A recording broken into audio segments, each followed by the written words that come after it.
You wake up, no alarm, no phone, no job to get to, no coffee maker, no schedule, just the world. Now here's the thing, most people get completely wrong about that scenario. They imagine it as peaceful, relaxing, like some kind of extended camping trip. But what if I told you that ancient humans, the ones who lived before civilization, before farming, before any of the structures we take for granted, what if they were actually less stressed, worked fewer hours, and had more free time than you do right now? And what if I also told you that some of what they did with that free time, we still can't fully explain? That's what we're getting into today. And by the end of this, you're going to look at your own daily routine completely differently, because the contrast between their day and yours is genuinely shocking. Let's go back. Way back. First, forget everything you've been taught about primitive humans being these desperate, starving creatures who spent every waking moment just trying to not die. That's not really what the evidence shows. Anthropologists and archaeologists who study hunter-gatherer societies, both ancient and the few that still exist today, consistently find something surprising. These people worked, on average, about 3 to 5 hours a day to meet all their basic survival needs. 3 to 5 hours. Let that sink in. The average American works nearly 9 hours a day, and most of us still feel like we're barely keeping up. So what was the morning like for an ancient human, let's say roughly 50,000 years ago, during the Upper Paleolithic period, somewhere in what is now Europe or Africa? You'd wake up with the light. Not because you forced yourself to, your body was completely synced to the sun. There was no artificial light to disrupt your circadian rhythm. Sleep researchers actually call this biphasic sleep. Ancient humans likely slept in 2 separate blocks with a quiet, restful period in the middle of the night. Not tossing and turning. Just awake, calm, thinking. The morning started with fire.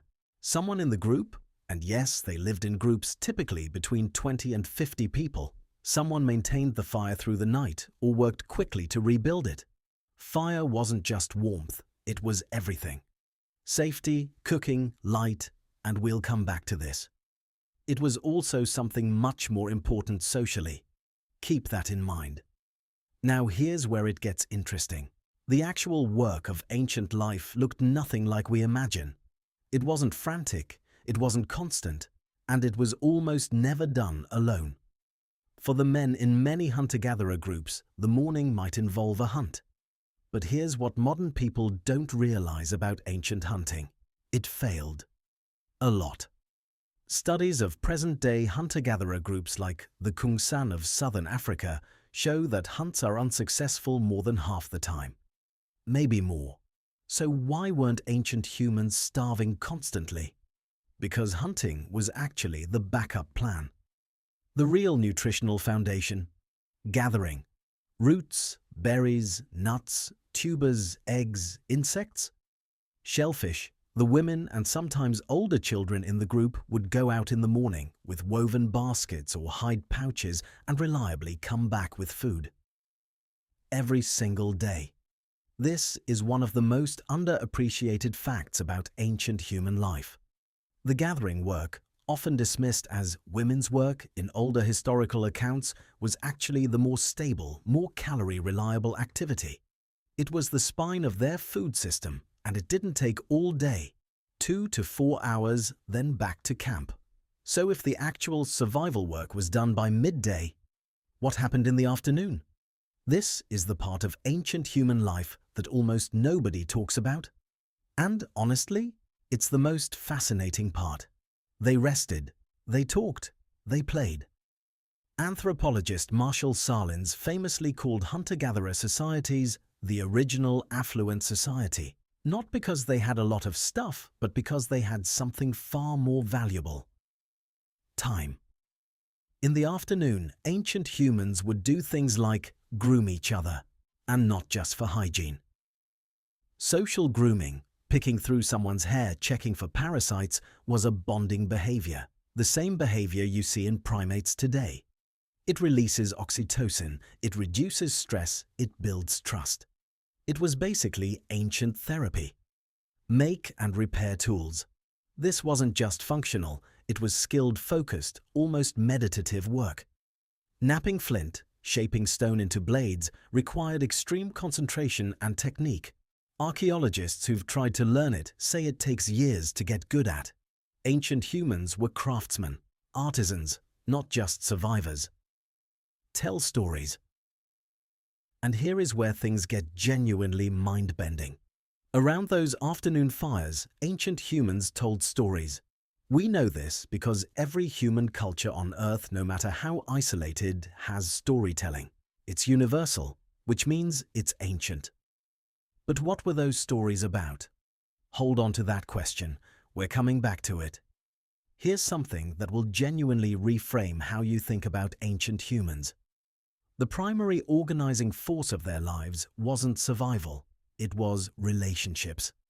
Their entire existence was built around the group, the band. The 20 to 50 people they traveled with, lived with, depended on completely. And maintaining those relationships wasn't optional, it was literally life or death. Get exiled from the group. You were almost certainly dead. So ancient humans were intensely socially skilled. They had to be. They could read body language, tone of voice, facial expressions, and social dynamics with a precision that most modern humans have largely lost because we no longer need it the same way. They laughed. We know they laughed because laughter is also universal. Predates language, actually. There's evidence that even Neanderthals, our closest ancient relatives, engaged in play and likely humor. They had conflict. And they had sophisticated, unwritten social systems for resolving it. Sharing was mandatory in most hunter-gatherer groups. If you hoarded food, that was one of the most serious social violations possible.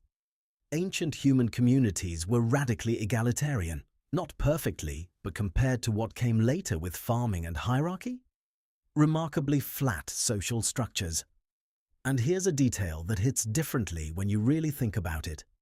Ancient humans knew every single person in their world personally.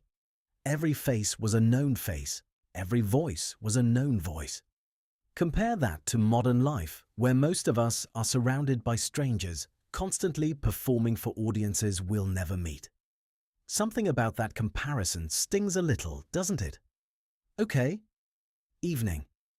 This is where things get strange and beautiful and a little mysterious.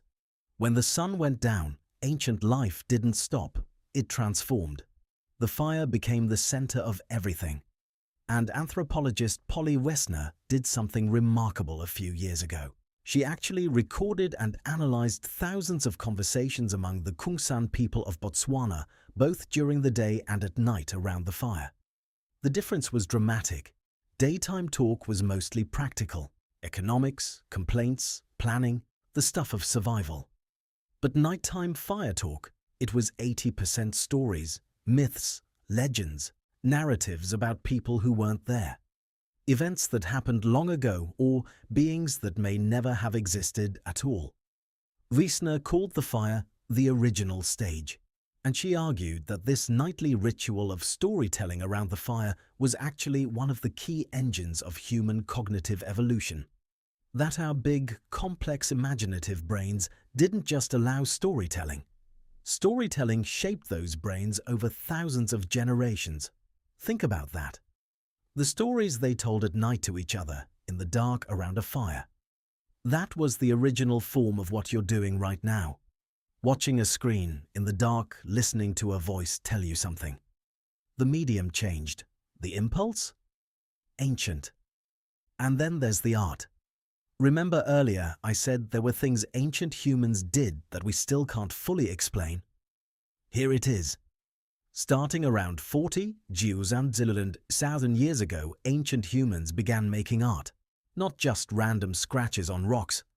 Art. Deliberate, skilled, beautiful depictions of animals, horses, bison, rhinoceroses, painted deep inside caves where almost no natural light reached. Some of these paintings required the artist to lie on their back in total darkness with only a small flame and paint on a ceiling they could barely see. The Lascaux Caves in France, the Chauvet Cave, also in France, with paintings dated to over 30,000 years ago. The Blombos Cave in South Africa, with abstract engravings going back 75,000 years. Why? We genuinely do not know. Some researchers say it was ritual, shamanic visions, a way of communicating with spirits or forces they believed lived in the rock itself. Others say it was a form of cognitive mapping, a way to train the brain, to store information, to teach. Others say it was simply beautiful and they made it because beauty mattered to them. That last one is the one that gets me. Because it means that 40,000 years ago, a human being crawled deep into a cold, dark cave, set up a lamp, mixed pigments, and spent hours painting an image that almost no one would ever see. Not for survival, not for status. Just because something inside them had to make it. That's not primitive, that's profoundly, recognizably human. So let's bring this all the way back. Ancient humans woke with the sun. They spent a few hours finding and preparing food, together with people they knew and loved. They made things with their hands. They rested in the afternoon. They talked, laughed, argued, and resolved conflicts face to face. And at night, they gathered around fire and told stories that lit up their imaginations and bound them together as a people. That was a day. And yes, there was danger. Real, serious danger. Predators, disease, injury, harsh weather, starvation in lean times. I'm not romanticizing it. The infant mortality rate alone was devastating by modern standards.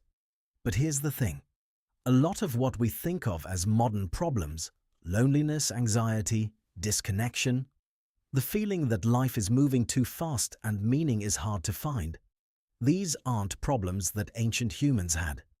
Not in the same way. They were embedded in community. They worked with their hands. They slept well. They spent time outside. They told stories and listened to stories. They knew every person in their world. We gained enormous things through civilization: medicine, safety, knowledge, comfort. Don't misread this. But we also traded some things. And knowing what we traded is useful. Because you can't get all of it back, but you might be able to get some of it. More presence, more face-to-face, more making things, more stories, more fire, metaphorically speaking. The blueprint for a deeply human life is actually very, very old, and it still works. If you found this interesting, there's a whole world of topics like this. The hidden history of how humans actually lived, thought, and built the world we inherited. If you want more of that, sticking around is the move. There's a lot more to explore.